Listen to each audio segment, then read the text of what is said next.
남들은 다 수익을 낼 때 혼자 돈을 잃는 사람이 있습니다.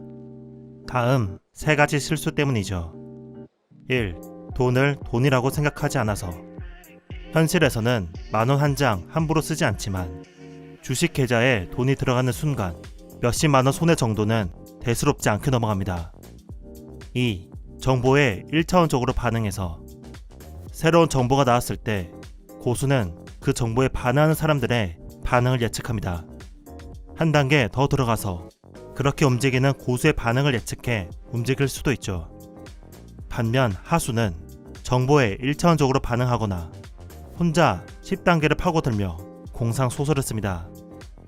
3. 최근 성과에 과잉 반응해서, 즉 달리는 말에만 올라타서. 이 3가지 실수는 행동경제학으로 설명할 수 있습니다. 행동경제학은 인간이 합리적인 동물이 아니라는 것을 기반으로 인간의 행동을 설명하는 학문입니다. 너츠의 저자이자 노벨 경제학상 수상자 리처드 탈러가 행동경제학을 집대성했습니다. 책 행동경제학을 통해 투자자라면 꼭 알아야 할 행동경제학 3가지를 살펴보겠습니다. 1. 사람들이 극단적으로 투자하는 이유. 같이 경마장으로 가봅시다.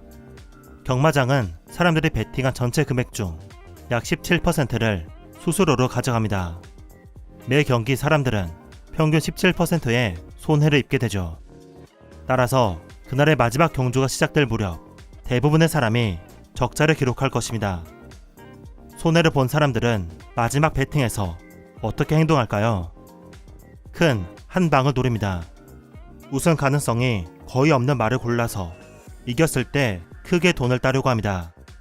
연구 결과에 따르면 마지막 경주에서 원래라면 배당률이 엄청 높아야 하는 말에 사람들이 몰리면서 배당률이 크게 떨어진다고 합니다. 운이 따라 이겼다고 한들 생각보다 크게 따지 못한다는 거죠. 여기에는 2가지 행동경제학 원리가 숨어 있습니다. 첫 번째는 손실 회피입니다. $10 이익 볼 때의 기쁨보다 $10 손실을 가져다주는 슬픔이 더 큰 현상을 손실 회피라고 합니다. 손실이 나면 우리는 그 손실을 어떻게든 회피하고 싶어서 무리하게 베팅을 하게 됩니다. 더 큰 손해로 이어지죠. 2번째는 심리 계좌입니다. 우리 마음에는 여러 가지 계좌가 있습니다. 생활비 계좌, 외식비 계좌, 미래를 위한 적금 등이 있죠. 내기를 하는 사람에게는 내기 계좌가 있습니다. 대표적인 것이 하우스 머니입니다. 카지노에서 돈을 땄을 경우 사람들은 이 돈이 공짜로 얻은 카지노 회사의 돈이라 생각합니다. 그때부터 돈을 함부로 씁니다. 팁도 거하게 쏘고 위험이 큰 내기를 하게 됩니다. 이지컴 이지고, 쉽게 번 돈은 쉽게 나간다는 말이 그대로 적용되죠. 손해를 보는 경우는 어떨까요? $100를 들고 경마장에 왔는데 시간이 지나고 보니 $5가 남아있을 때 말이죠.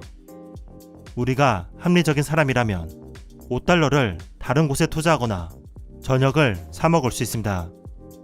하지만 심리 계좌에 한번 들어간 돈은 다른 계좌로 이체가 잘 되지 않습니다.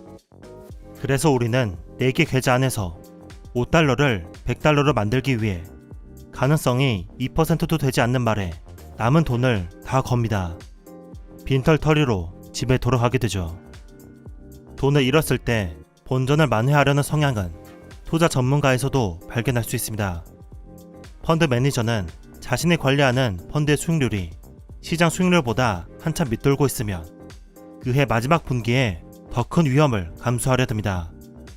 손해를 보고 있는 주식 중개인도 필사적으로 손실을 만회하기 위해 마지막 기회에 무모한 도전을 감행하죠. 현실에서는 1, 2만원 아끼기 위해 특가 상품을 몇 시간 동안 찾는 사람이 주식시장에서는 도박에 가까운 투자를 하기도 합니다. 투자할 때는 모든 돈이 소중하다는 점을 명심해야 합니다. 10만원 이익을 봤다면 그 10만원을 소중히 해야 하고 10만원 잃었다면 그 아까운 마음을 활용하여 리스크 관리에 더 신경을 써야 합니다. 투자자라면 꼭 알아야 할 행동 경제학 2. 숫자 게임. 퀴즈 하나를 같이 풀어보죠. 시합에 참여한 모든 사람이 0에서 100까지의 숫자를 선택한다. 그 수의 평균에서 3분의 2에 가까운 수를 선택하라. 1단계 레벨의 싱커는 이렇게 문제를 풉니다. 평균은 50일 테니 50의 3분의 2인 33을 골라야겠어. 2단계 레벨의 싱커는 이렇게 생각합니다. 대부분의 참가자는 1단계에서 머무르겠지. 그러면 나는 33의 3분의 2인 22를 고르면 돼. 3단계 레벨은 이렇게 생각합니다. 참가자 대부분 게임이 어떻게 돌아가는지 알고 2단계까지는 생각할 거야. 그러니까 나는 22의 3분의 2인 15를 선택해야 돼. 10단계, 100단계까지 갈수록 숫자는 0에 가까워집니다. 정답은 뭘까요? 리처드 탈러가 직접 파이낸셜 타임즈와 같이 실험을 진행했습니다. 파이낸셜 타임즈 독자는 숫자를 이렇게 선택했죠. 우승 숫자는 13이었습니다. 1단계 33, 2단계 22에 머무른 사람들이 많았으며 0과 1과 같이 극단적으로 생각한 사람들도 있었죠. 이 게임은 참여하는 사람들이 중요합니다.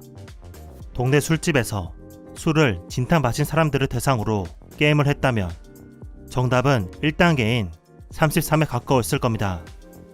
반면 게임 이론가들이 모인 컨퍼런스에서 이 게임을 했다면 정답은 0에 가까웠을 겁니다. 주식시장도 마찬가지입니다. 당신은 다른 투자자들이 가치가 오를 것이라 생각하는 주식을 먼저 사야 합니다. 뉴스와 같은 정보에 1차원적으로 반응하는 것이 아니라 그 정보에 반응할 1단계 싱커, 2단계 싱커를 생각해 봐야 합니다.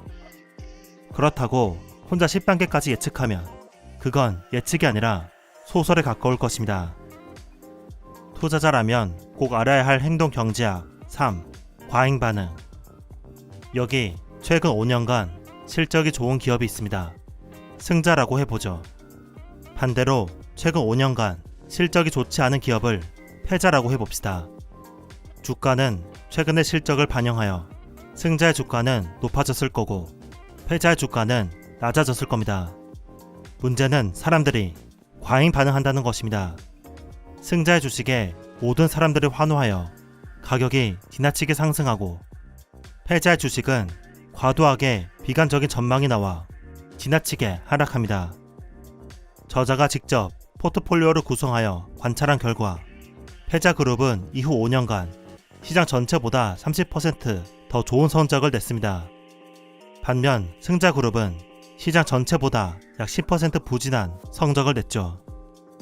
주가가 올라가고 있는 주식을 매수하는 것을 달리는 말에 올라탄다라고 말하는데요. 과잉 반응한 주식은 결국 평균으로 회귀한다는 점을 알고 있어야 합니다. 과잉 반응을 예측하고 수익을 노릴 수도 있지만 당신이 들어가는 그때가 고점일 수 있습니다. 사람들은 최근 실적에 과잉 반응한다는 것, 이 점을 알고 투자에 임합시다. 왜 똑똑한 사람들도 멍청한 선택을 할까? 이 질문 하나로 시작한 리처드 탈러의 행동 경제학 연구는 2017년 노벨 경제학상 수상으로 이어졌습니다. 책 행동 경제학을 통해 인간의 비합리성을 만나봅시다. 책그림이었습니다. 감사합니다.